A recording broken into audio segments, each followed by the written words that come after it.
welcome back. So glad you're here today with us. And you're going to love it and learn something because we have a wonderful woman, Marcella Silva. She has a fresh perspective on really, what you're looking for maybe in the world of investments. And she has her real estate license. We're going to talk about land banking today. I just thought that was really interesting. So I wanted to talk to her about it. Welcome, Marcella. Thank you so much for having me, Jill. And just a quick correction, it's Marcella Silva, not Silver, in case anyone looks my name up. It's a real pleasure being here with you and your audience today, and I look forward to sharing something new with everyone. Absolutely. And thank you.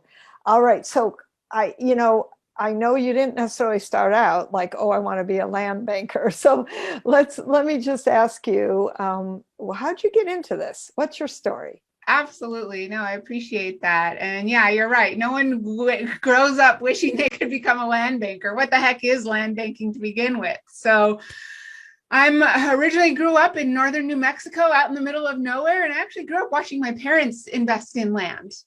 And they did very well with that over time, helped put me through college. Went to college to become a computer nerd, software engineer. Did so well in school that I was recruited to work at Lawrence Livermore Lab in the San Francisco Bay Area. So worked for the government for a little over 10 years.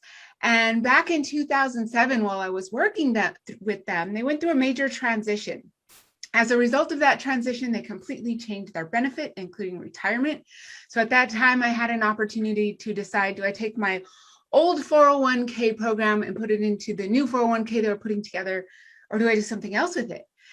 And Jill, I vividly remember at that time sitting at my kitchen table, looking at my statement, thinking to myself, gosh, the only way this seems to go up is when I put money into it. This is ridiculous. I'm never going to be able to retire at this rate.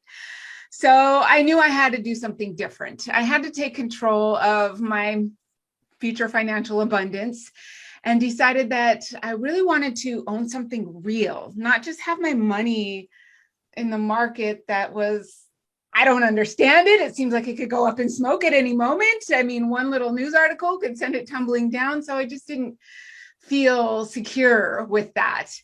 And I wanted to own something real, tangible, that I could see, touch, and that I knew would actually go up in value over time. So no big secret there. Real estate, that's created wealth for people throughout history. So I started going out and looking for real estate investment opportunities. Even got my real estate license. Not that I had planned on selling real estate. It was just kind of my nerdy brain working for me, needing to know it all. Went to seminars, read books. And along the way, I was just really wasn't feeling connected to tenants, toilets, and termites. That just didn't feel like the right thing for me. I didn't have the time, resources, or patience, to be quite honest, to deal with that. So one day, divine intervention just happened, and I went to a seminar, sat next to a lady actually, who started telling me about something called land banking. I was like, what the heck is that? They never talk about that. Well, it turns out to be the best kept secret in real estate.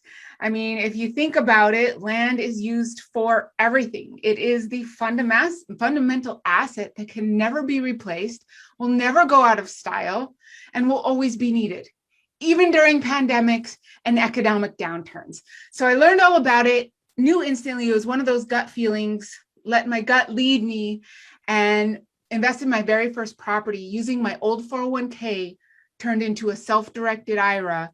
And that was in March of 2008, Jill, right before the major downturn. So thank goodness I took all my money out of the stock market before I lost it all. And within the first year of me buying that property, the value of it more than doubled. So after seeing that, I decided to retire from being a software engineer to become a full-time land banker and share this phenomenal opportunity that honestly is quite limited, is not going to last forever, and just try to help as many people as I can along the way. And I keep buying more land as well. I've become a land addict. So I put my money where my mouth is because it's such a great opportunity. Now, let me just ask you. So, I mean, you obviously had some money to invest, but land banking, like, what is it? Absolutely. So, well, let me give you this quote. General Douglas MacArthur describes it best when he says, all a man, I'm going to add in, or woman, has to do to get rich in America is find out where people are going, get there first, buy land while it's affordable, and then wait. So for the audience out there, just imagine the area where you grew up. Imagine what it used to look like and what it looks like today. I live in the San Francisco Bay Area. That's a perfect example of a missed land banking opportunity. I live in an area where 20 years ago, I could have bought an acre of land for $500 per acre. And today that land is now worth about 1.5 million per acre. So the key is getting there, buying quality land, because not all land is good land. It's not just location, location, location. It's knowing what not to buy as well. Land is very risky if you don't know what you're doing. So I work with a company who's been doing this for 40 years, and we're helping people create wealth through an easy, peaceful investment that is a real asset and is always needed, land. I love that. That just it's a unique opportunity for sure. And obviously you decided to get your real estate license to do this really as work in the world, right? And Yes. I love that. And you do this full time, eh? Yes, I've been doing it for 13 years now. So, I quit my job. That was a scary proposition, a great working for the government in a laboratory, benefits and everything. And I quit that to do this because I believe in it so much. And I have helped hundreds of investors and continue to do so. I'm passionate about it, and I will continue to do so until the land runs out, because it is going to run out. And about how long does someone have to wait when you say just wait? Absolutely. So, the whole thing with land banking is being in a high growth area, pre-developed high growth area. We're not talking land out in the middle of nowhere where nothing is happening. And there's a lot of factors that go into high growth, mainly various different economic factors, as well as, city governments. There's a lot to understand around being able to do land banking correctly. So our goal is to position investors in typically a 7 to 10 year hold. That's the average wait time. It can happen much sooner. It could even take longer. That's why I always want my investors to be knowledgeable, have patient funds, and the longer you hold land, the more it's worth. That's just the way it is. They're not making any more of it. So as less and less of it is available, the value of it continues to rise. Here in California, real estate is super expensive. And what holds the most value in real estate is the land itself. In California, on average, over 61% of the value of traditional real estate homes and buildings is the dirt. I don't want to deal with tenants, toilets, and termites personally. I would just rather own the land. I don't have to be there for it. It's working for me while I'm sleeping. So peaceful investment and no stress. That's what I'm all about. I love that. That is great. And of course, you live and work and invest, it sounds like, in one of the most expensive cities in the world. Which is another expensive city, and what are the more affordable places for land banking? Sure. So I actually don't invest in the area where I live because it's too late. Here in the Bay Area, I would have had to buy land 20, 30, 40 years ago. There's no more land left here now.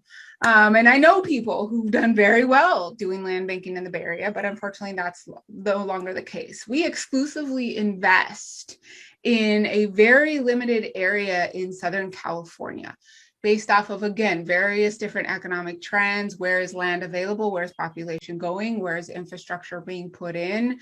And actually right now, land is a critical resource in what is being called the largest global shift of wealth that we will likely ever see in our lifetimes.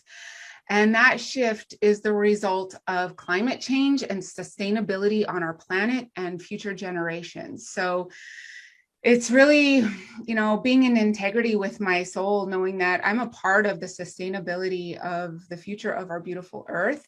And not only that, but I get to own the land that's going to be needed and used to create renewable energy here on this planet. And this is also causing the largest land rush in California's history. It's really mind-blowing what's happening here.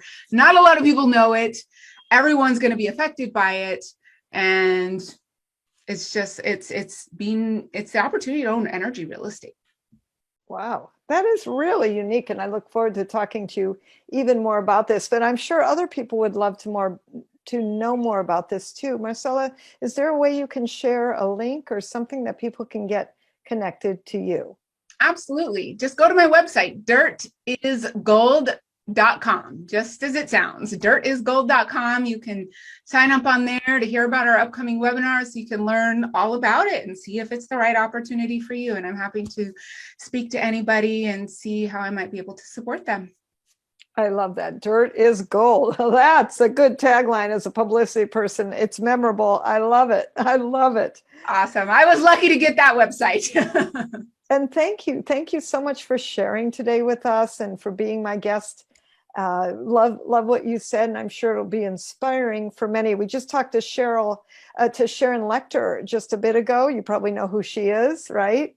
And I've heard the name, but I don't know exactly who she is. oh, Rich Dad, Poor Dad. Oh, yes, yes. And she's written over 26 books. So Wow. Sharon knows a lot about wealth. And so it was great hearing her and now hearing you with a very specific strategy that works. So I really appreciate that.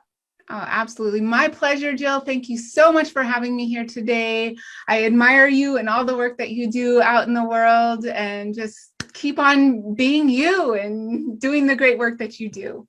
Oh, thank you. Peace and blessings.